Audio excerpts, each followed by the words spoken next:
Hello students, I am S.K. Nigam, PGT Chemistry Kendriya Vidyalaya. So today in this lecture, or you can say in this session, I am going to teach you about the some topic of solid state chapter, that is the calculation involving the unit cell dimension. This is the first topic, and after that I will discuss imperfection in solid, or you may say it is the point defects in solid. So first of all, calculation involving unit cell dimension. It means in this portion there is a numerical of 2 to 3 marks, which is generally asked in the question paper. So in this section, generally in this topic, that the concept is you will be giving some hints regarding the edge length, the radius of the sphere, or you can say the constituent particles, and the mass of the particular atom in the solid, and with the help of it you have to calculate the certain things. For example, so in this topic there is a formula, and all you know the density is equal to mass upon volume. So if you are knowing about the, you may say, if you are knowing about the edge length of the cube, so you can calculate the volume of the unit cell, that is A cube, clear, where A is the edge length and R is the, you can say, the radius of that particular sphere. Now if you want to calculate the mass of the unit cell, so mass of the unit cell is equal to the number of atoms in the unit cell into mass of each atom, that is Z into M, where Z is it is equal to 1 in the case of simple cubic crystal, it is equal to 2 in the case of body centered cubic unit cell, and it is equal to 4 when you are considering the face centered cubic crystal, or you can say cubic close packing structure is there. So this is all about the volume and the mass of the unit cell. Now if you want to calculate the mass of that particular atom, then what is the mass of the atom? It is equal to molar mass divided by Avogadro number. With the help of the this formula you can calculate it. Now we will just apply all these value to the formula of density. What is density? Density is the mass upon mass of unit cell upon volume of the unit cell. So what is the mass of unit cell? Earlier we have discussed, it is Z into M. And what is the unit volume of the unit cell? A cube. All these values will be given in the question. So in the place of a small m, what is small m? A small m is the mass of atom, and this mass of atom can be calculated with the help of capital M upon Na, where capital M is the molar mass of the atom and Na is the Avogadro number. So collectively the formula become D is equal to Zm upon A cube Na. Clear? So this is very simple. The questions asked in this topic is very simple. So let us consider one example, example 1.3 of NCERT. An element has a body-centered cubic structure with a cell edge of 288 picometer. The density of the element is 7.2 gram per cubic centimeter. How many atoms are present in 208 gram of the element? So some informations are given here. For example, what informations are here? The first information is the edge length. It is 288 picometer. PM is picometer. So first of all, you have to convert this picometer into the centimeter unit. So 1 picometer is equal to 10 to the power minus 12 minus 12 meter, and 10 to the power minus 10 centimeter. So with the help of all this conversion, you can convert 288 picometer into the centimeter, and with the help of this value you can calculate the volume of the unit cell, means A cube. You can calculate the A cube. Clear? So here density is also given, the mass of the element present. So we have to apply this, all these value into the formula. D is equal to Zm upon A cube Na. So move to the next page, where with the help of all these given values, the volume of 208 gram element, which is given in the question, is equal to mass upon density. Mass is given 208 gram, and what is the density? 7.2 gram per cubic centimeter. Then what is the volume? It is 28.88 cubic centimeter. This is the whole volume of the 208 gram of element, complete volume. Clear? So this is the complete volume which is accommodated in the case of 208 gram of the element. Now the next part, the question is how many number of unit cells are there? How many number of unit cells?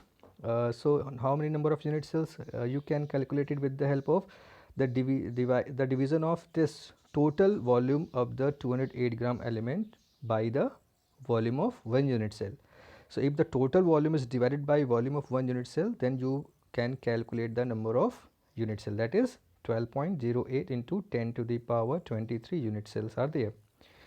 Clear? So now the next one is, if 12.08 into 10.23 unit cells are there, then how many number of atoms are there? Because in the question the nature of the solid is BCC. So in BCC, how many number of atoms are there in the 1 unit cell? It is 2. Therefore in this question, with the help of that value, this 12.08 into 10.23, this is the total number of unit cells, and in 1 BCC unit cell there are 2 atoms. So total number of atoms are 24.16 into 10.23 atoms. Clear? So with the help of all these values, you can easily calculate the number of atoms, or you can say density of the atom, or in some question Z may be asked ki what is the nature of the solid, whether it is simple cubic, or it is body centered, or it is face center. So you have to calculate Z for that. So number of questions are there for there in this book also. So we will discuss it later. There are certain more example 1.4, example 1.5. They are quite easy, not very difficult. Now in text question, all these questions will be discussed in a separate lecture, in separate section. Clear? Now I am going to shift in next topic, that is imperfection in solid. And if you will just move to my notes. So in my notes also it is very clearly mentioned here, calculation of involving unit cell dimension, all the values are given here, and the formula D is equal to Zm upon A cube into Na, where Z is the number of atoms in the unit cell, capital M is the molar mass, A is the as length, Na is the Avogadro number, and D is the given density. Clear? Now move to the next topic, that is imperfection in solid. So this is the next topic, imperfection in solid. So what does it mean, imperfection in solid? Imperfection means you can say it is im means absent, perfection, so you can very much understood about it. Perfection means without flaw, you can say. So imperfection is another name of the defect in the case of crystalline solid. So even the crystalline solids are having a very long range order, short range order, then even they have certain defects, or you can say there are certain imperfection when there is the crystallization is taking place. And generally these defects may arises when there is a fast process of crystallization, fast process of crystallization. For example, if you have molten any solid and suddenly you cooled it. So when suddenly you cooled it, then what will happen? The particles which are there at particular moment, they stop there.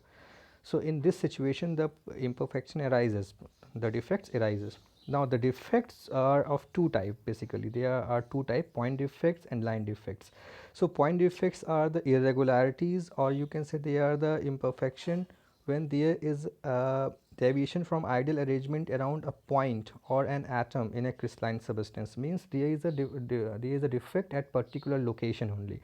For example, if you are arranging all your students in a line, if you are arranging all the students according to the height, you are arranging all the students in a line, and out of all these arrangement, one boy was just taller than the another one, and he stand before that particular smaller boy.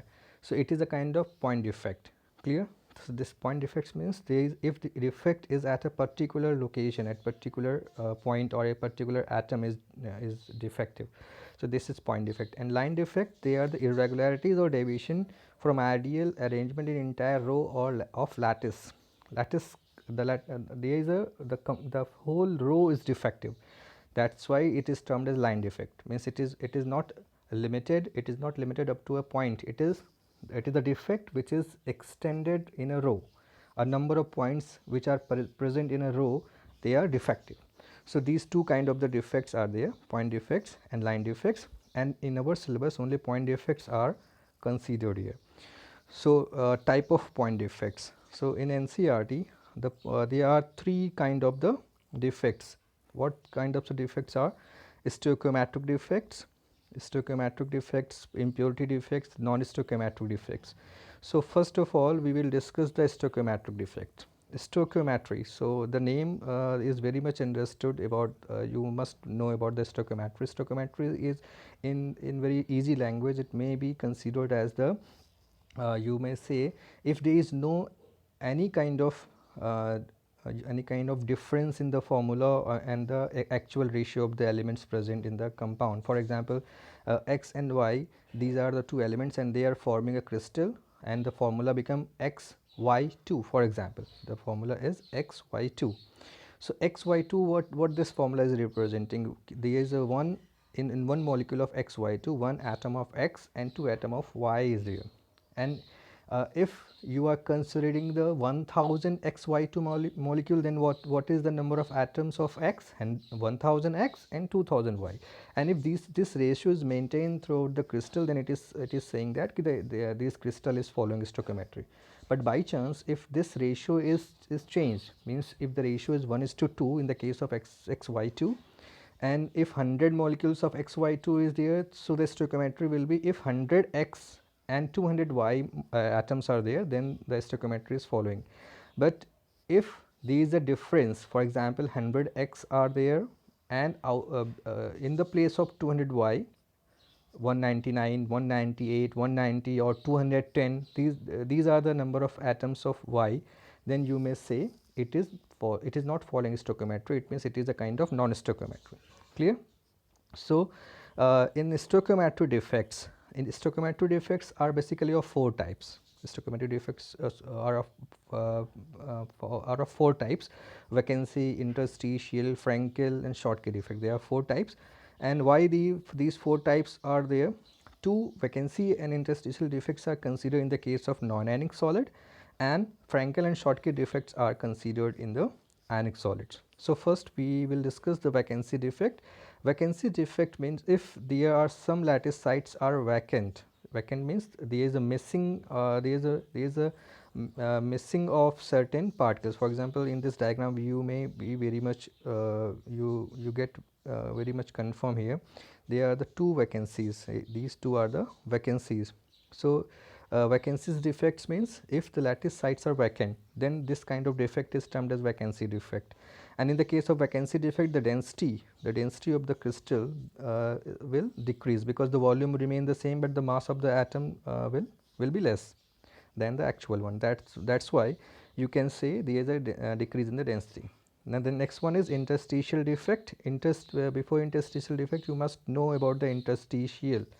Interstitial is a particular position which is in between two crystals, or you may say in between two constituent particles. The spaces present between these two constituent particles are considered as interstitial positions. For example, in this diagram, this is the diagram of interstitial defects. So these places, like this, these places are interstitial positions.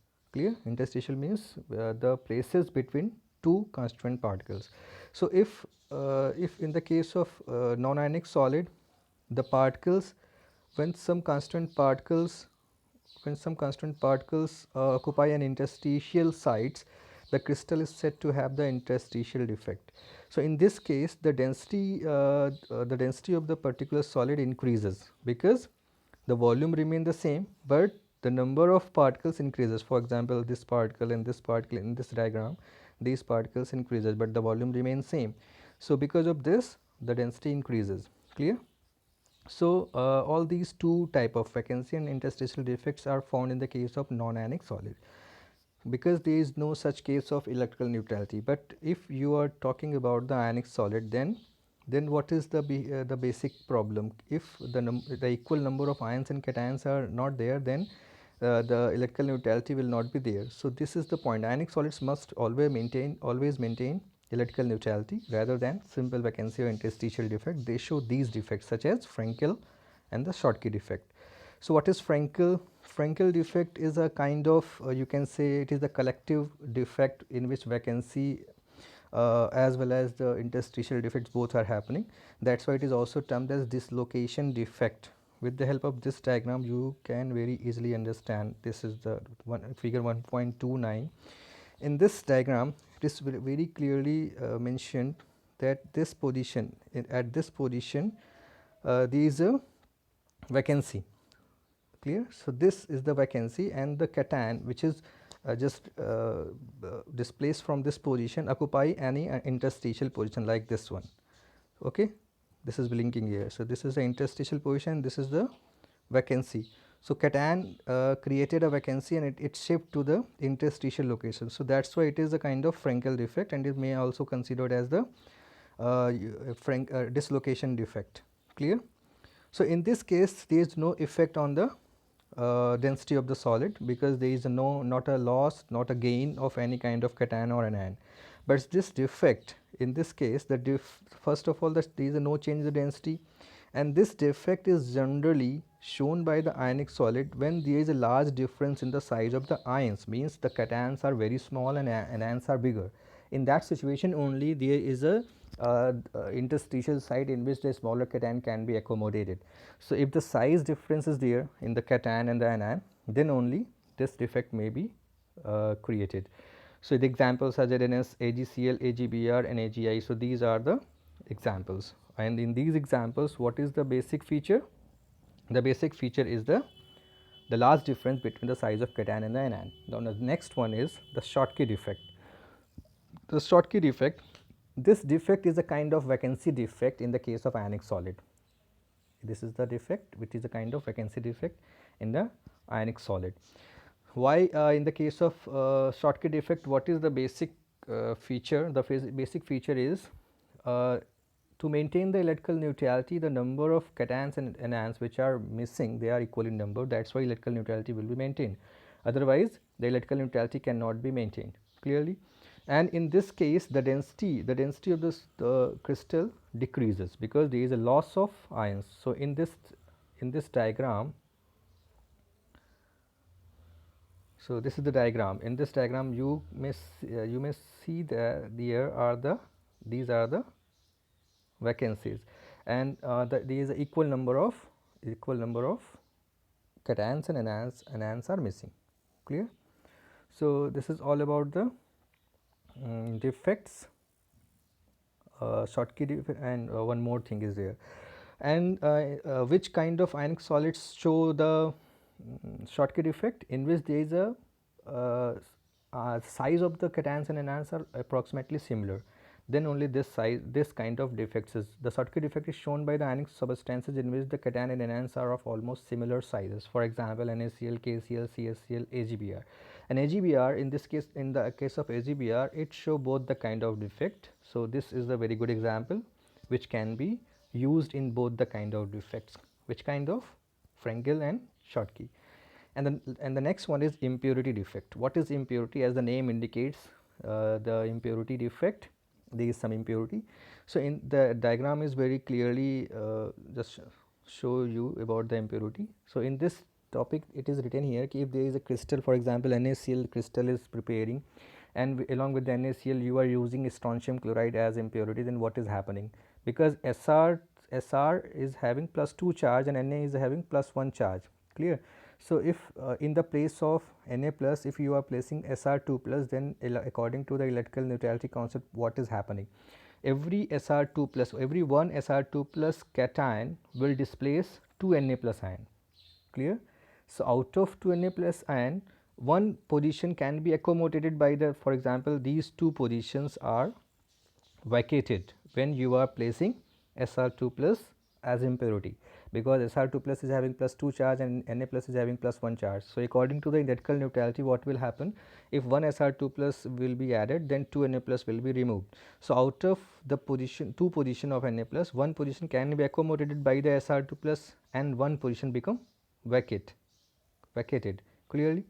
So, in this kind of the defect, it is you can say there is a cationic vacancy created.